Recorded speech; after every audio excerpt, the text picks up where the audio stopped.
Over the past centuries, the kind of domain of rights has been expanded. So, like if you go back 800 years to Magna Carta, the kind of foundation of Anglo-American, now Western law, it granted something called presumption of innocence. You're innocent unless proven guilty in a fair trial by a jury of peers. Now incidentally, that right has completely disappeared. Today, guilty means that Tuesday morning, Obama decided to kill you. That's what guilty means today. That's the drone terror campaign. But there was such a principle, presumption of innocence, but it was for free, privileged men, in fact, barons. Over the centuries it expanded. Not totally, but it did expand considerably. Okay, you take, say, the United States. In the United States Constitution, it's there, but it meant free men with a certain amount of property. Obviously, it didn't mean slaves. It didn't mean Native Americans. It didn't mean women. They were not.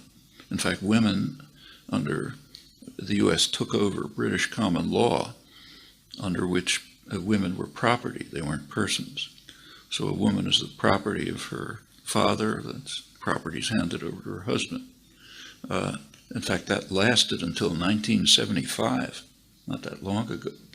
In 1975, the U.S. Supreme Court ruled that women have a right to serve on federal juries. That means to be peers. To be a peer means to be a person.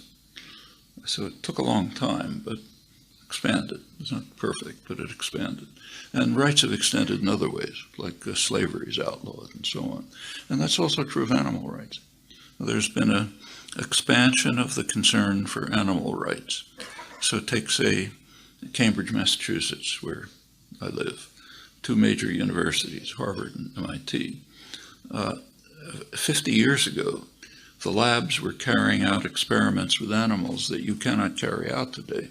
They violate federal law, local law, and even university laws. All right, that's an expansion of the domain of animal rights. At the same time, there's severe regression, huge regression. You take a look at species extinction today. Species extinction today is at the level of 65 million years ago, when an asteroid hit the Earth and ended the age of the dinosaurs. Massive extinction took place that kind of opened the way for mammals, ultimately us. Species extinction now is at the same level, except we're the asteroid. That's an attack on animal rights, which is just colossal. We're wiping out species at the rate of 65 million years ago when an asteroid hit. You can't imagine a more extreme violation of the rights of animals, of species. And we don't even know if that's, not enough is known to know if that's the actual number. It could be much higher, because I can identify lots of species. So it goes both ways. It's definitely a serious issue, and we ought to think about it.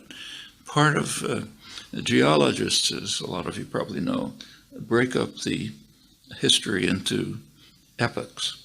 Now, there was the Pleistocene, which lasted a couple of million years, up until 10,000 years ago. And then comes the Holocene, that is connected with the human invention of agriculture, which made a big change in the general environment. 250 years ago starts a new epoch. It's called the Anthropocene. That's the Industrial Revolution, with really rapid effects on the general environment. You take a look at these numbers and project, and it's not pretty to ask what comes next. But that's what we're doing, and we're racing forward to make it worse. That's, say, in the United States now, there's a lot of enthusiasm about becoming the Saudi Arabia of the 21st century, 100 years of energy independence and so on. What's the world going to look like after another century of exploiting fossil fuels? Well, don't have to leave it to your imagination, but It's not something projected for the future.